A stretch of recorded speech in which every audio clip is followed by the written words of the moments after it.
महत्वपूर्ण चीज़ है जो दर्शकों को बताना चाहता हूँ। जब भारत में विविधता की बात आती है तो संस्कृति और पर्यटन हमारे जहन में आता है, और ये आसान बात नहीं है कि आपको ये जिम्मेदारी दी गई है। लगातार तीसरी बार आप सरकार में मंत्री हैं। गजेंद्र जी, सबसे महत्वपूर्ण बात मैं दर्शकों को बताना भी चाहूँगा, जिस तरह संस्कृति पर्यटन मंत्रालय पहले काम कर रहा था और निरंतर उसमें सुधार हो रहा है, क्या आपको लगता है कि अभी हमें बहुत सुधार करना है और उस दिशा में भारत आगे बढ़ रहा है? देखिए, निश्चित रूप से माननीय प्रधानमंत्री जी के नेतृत्व में सम्माननीय प्रधानमंत्री जी ने मुझे पहले अपने कालखंड में मुझे कृषि क्षेत्र में काम करने का सौभाग्यपूर्ण अवसर दिया। वो अपने आप में एक चुनौती भरा क्षेत्र था। जब 2019 में देश की जनता ने दूसरी बार आशीर्वाद दिया और माननीय प्रधानमंत्री जी के नेतृत्व में जल जो जीवन का आधार है और आने वाले समय में देश दुनिया के लिए एक बड़ी चुनौती का विषय है जी, उस पर काम करने का सौभाग्यपूर्ण अवसर मुझे सम्माननीय प्रधानमंत्री जी ने दिया। और तीसरी बार अब 10 साल के सम्माननीय मोदी जी के कालखंड के बाद में, उनके शासन के बाद, जिस तरह से भारत का मान और सम्मान पूरे विश्व भर में एक बार पुनः नए सिरे से प्रतिस्थापित हुआ है, जिस तरह से भारत की संस्कृति, भारत के सांस्कृतिक पक्ष, भारत से उद्भूत ज्ञान, चाहे वो संस्कृत है, भारत का योग है, भारत का आयुष है, भारत की कृषि परंपरा है, भारत की ऋषि परंपरा है, भारत की कला और संस्कृति है, इन सब को जानने और पहचानने का एक नए सिरे से आकर्षण विश्व में भारत के प्रति बढ़ा है। भारत को देखने का नजरिया जिस तरह से बदला है, उसके चलते हुए ये जो डिपार्टमेंट है, ये जो मंत्रालय है, निश्चित रूप से बहुत बड़ी संभावनाओं के साथ में काम करने वाला, कर सकने वाला जो है वो विभाग है। और माननीय प्रधानमंत्री जी ने मुझे इस महत्वपूर्ण अवसर पर इस पर काम करने का सौभाग्यपूर्ण अवसर प्रदान किया है।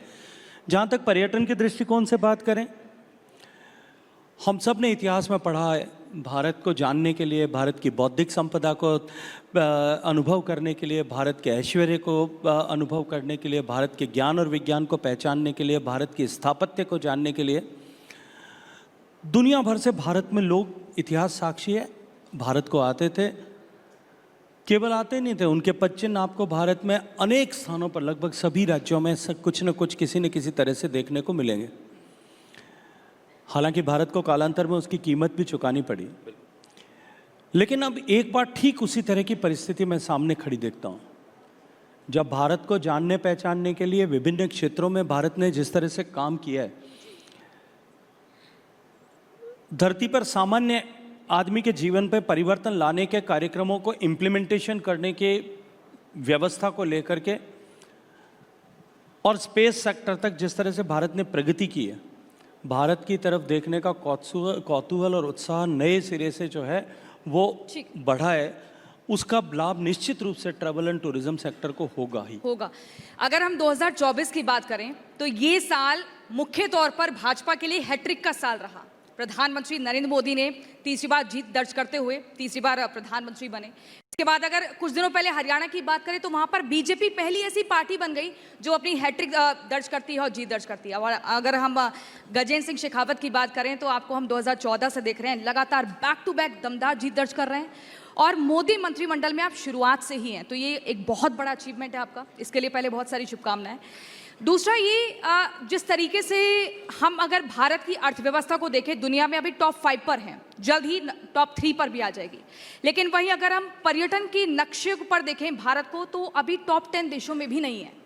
इसके पीछे मुख्य तौर पर क्या कमी आप मानते हैं और किस गति से काम करने की जरूरत है? देखिए, पर्यटन के लिए जो प्राथमिक आवश्यकता है वो इंफ्रास्ट्रक्चर की है। भारत के प्रति देखने का उत्साह तो लोगों का है, लेकिन भारत में आकर के यहाँ ट्रैवल एंड टूर के लिए जिस तरह के इंफ्रास्ट्रक्चर की आवश्यकता थी, उसकी कमी हमारे यहाँ थी।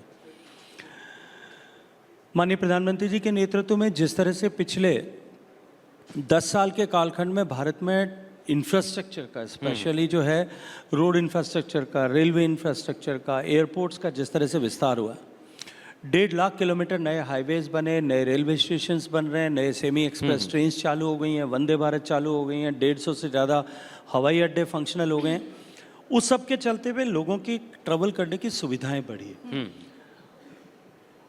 इंफ्रास्ट्रक्चर की कमी बड़ी चुनौती थी। उस चुनौती से जब हम बाहर निकले तब अनुकूलताएं सामने दिखाई देती हैं।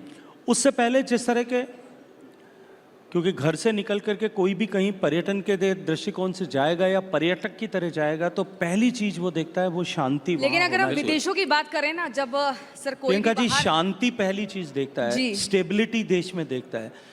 देश में, जिस देश में नित्य प्रतिदिन हर तीसरे महीने कोई न कोई बड़ी आतंकवादी घटना होती है और जिस देश में जो है हर तीसरे महीने कोई बड़ा घोटाला होता हो, जिसकी पहचान ही आतंकवाद से ग्रसित देश की बन गई हो, वहाँ कोई नहीं आएगा। सर, ये बहुत बड़ी बात का जिक्र आप कर रहे हैं, लेकिन अगर हम पर्यटकों की बात करें, जब विदेशों में जाते हैं तो वहाँ के इंफ्रास्ट्रक्चर को देखकर बड़े प्रभावित होते हैं। और ज़्यादातर लोग ये कहते हैं कि भाई गोवा बहुत महंगा है, उससे बेहतर है कि थाईलैंड में चले जाओ, या फिर श्रीलंका बहुत सस्ता है, केरल से ज़्यादा, केरल जाने के लिए बहुत ज़्यादा पैसा चाहिए। तो आपको क्या लगता है कि जो घरेलू हमारा टूरिज़्म है, अगर इसको थोड़ा और सस्ता कर दिया जाए तो यहाँ पर और ज़्यादा टूरिस्ट आएंगे, टूरिज़्म बढ़ेगा और आर्थिक तौर पर भी स्थिति बेहतर होगी? देखिए, घरेलू टूरिज्म सस्ता करने का विषय नहीं है।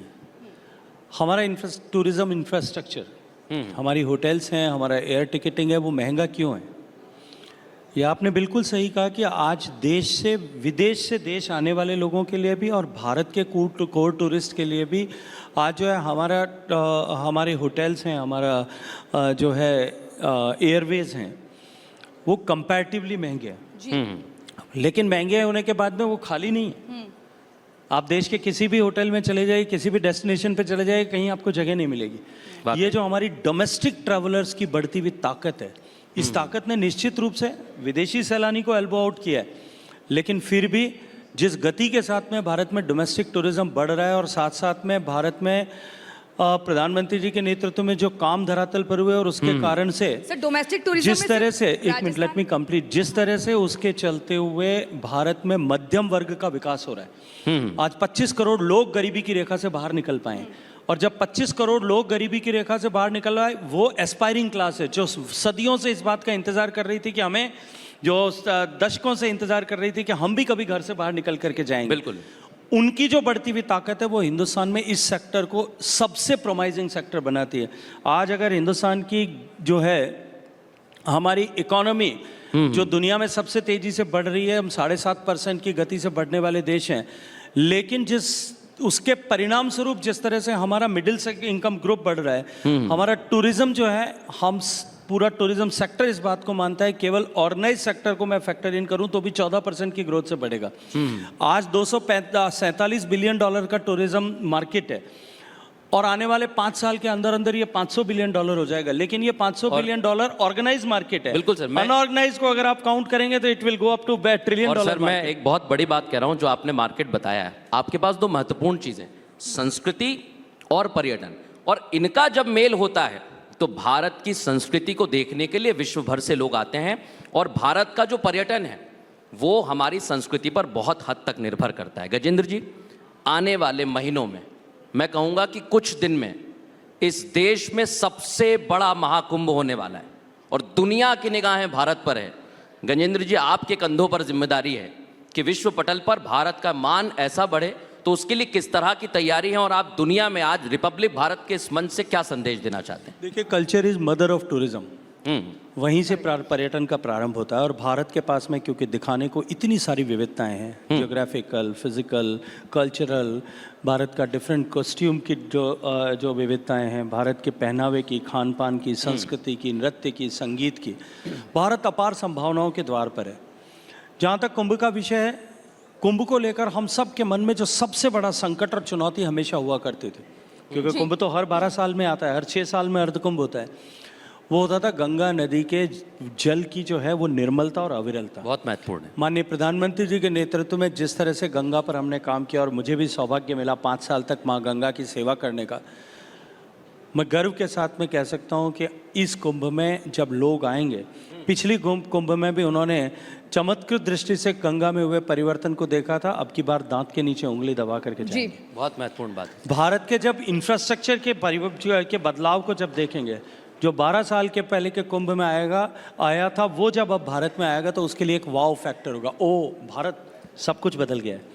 ये जो बदलाव की ताकत है, ये बदलाव की ताकत ही भारत का सम्मान इस कुंभ के अवसर पर, जब 25 करोड़ लोग उस कुंभ में एकत्रित होंगे, दुनिया भर के लगभग 100 से ज़्यादा देशों के लोग वहाँ आएंगे, उस 1.5 महीने के कालखंड के बाद में भारत की छवि ने जिस तरह से एक सकारात्मक परिवर्तन G20 की बैठक के बाद में विश्व के पटल पर देखा, उससे भी बड़ा परिवर्तन भारत की छवि का में अभिवृद्धि करने वाला ये कुंभ होने वाला है। बहुत बिल्कुल, देखिए प्रधानमंत्री नरेंद्र मोदी की अगर बात करें तो लगातार उनका जोर रहता है कि देश के भीतर जो टूरिज्म है उसको सर बढ़ाया जाए। और जब टूरिज्म का जिक्र होता है, हिंदुस्तान में सबसे सुंदर और सबसे अगर ऐतिहासिक देखना है तो राजस्थान का जिक्र होता है, जहां जोधपुर से आप भी आते हैं। जोधपुर जिसे ब्लू सिटी, जिसे सन सिटी कहा जाता है, और एक अलग ही इतिहास है। लेकिन अगर हम और राज्यों की बात करें, वहाँ पर भी कई ऐतिहासिक चीज़ें हैं, अपने आप में वो अपने एक बड़ा इतिहास समेटे हुए हैं, लेकिन उन बातों को उतना, उन जगहों को उतना हाईलाइट नहीं किया गया। आपको क्या लगता है कि इसके पीछे कहाँ पर कमी है?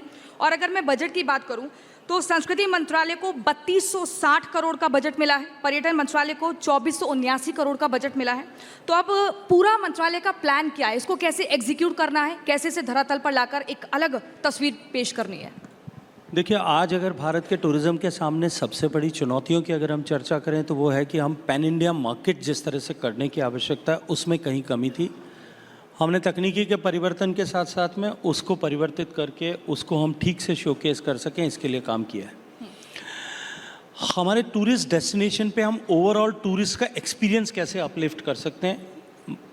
स्वदेश दर्शन योजना के माध्यम से, प्रसाद योजना के माध्यम से, राज्यों का सहयोग के साथ मिलकर के, क्योंकि tourism is a stateless subject as per our constitution, तो उनके साथ मिलकर के हमने उनकी टूरिस्ट डेस्टिनेशंस को अपलिफ्ट करने के लिए काम किया है। अभी हाल ही में माननीय प्रधानमंत्री जी ने, आपने देखा होगा पिछले बजट में और इस बजट में, दोनों में long term interest free infrastructure development fund की कल्पना रखी थी और 1 लाख करोड़ रुपए का फंड उसके लिए डेडिकेट किया था। इस बार जब ये मंत्रालय मुझे मिला, मैं धन्यवाद करूंगा माननीय वित्त मंत्री जी का और प्रधानमंत्री जी का, हमने जाकर के निवेदन किया कि हमको टूरिज्म इंफ्रास्ट्रक्चर पर भी निवेश करना चाहिए। और प्रारंभिक तौर पर उन्होंने 2000 करोड़ रुपए उसके लिए एडिशनल जो है वो ग्रांट किया। हमने स्टेट्स के साथ में मीटिंग की कि एक प्रेजेंट टूरिस्ट डेस्टिनेशन को डीकंजस्ट करने के लिए या उसके ओवरऑल एक्सपीरियंस को अपलिफ्ट करने के लिए बड़ी योजनाओं को लेकर के आए। और मुझे प्रसन्नता है, 15 तारीख को आखिरी उसकी डेट थी। 8000 करोड़ रुपए के वर्थ की परियोजनाएं प्रदेशों ने अपने अपने स्तर पर बना करके राज्य जो है देश की सरकार को भेजी है। तो हम टूरिज्म के मंत्रालय के डिफरेंट बजटरी हेड्स जो हैं हमारे, उन सब में अकोमोडेट करके हम देश के टूरिज्म एक्सपीरियंस को, टूरिस्ट एक्सपीरियंस को किस तरह से बढ़ा सकें। और मॉन्यूमेंटल टूरिज्म के जिसकी चर्चा आपने की, आपने राजस्थान के परिप्रेक्ष्य में, उत्तर प्रदेश के परिप्रेक्ष्य में बात की, उससे आगे बढ़ करके अब भारत में जब और पूरे विश्व में जब कोविड के बाद में एक्सपीरियंशियल टूरिज्म की तरफ लोग जा रहे हैं, तब भारत में नए टूरिज्म की संभावनाएं किस तरह से बढ़े। आपने देखा भारत में एडवेंचर टूरिज्म पर काम हो रहा है। अब भारत में जो है इमर्सिव टूरिज्म एक्सपीरियंस पर भी हम काम कर रहे हैं जी। तकनीकी की ताकत के आधार पर हम जो है नए AR VR based tourist product. राजनीति, कला, संस्कृति का संगम, किसमें कितना है दम। राष्ट्र सर्वोपरि सम्मेलन 18 अक्टूबर सिर्फ रिपब्लिक भारत पर।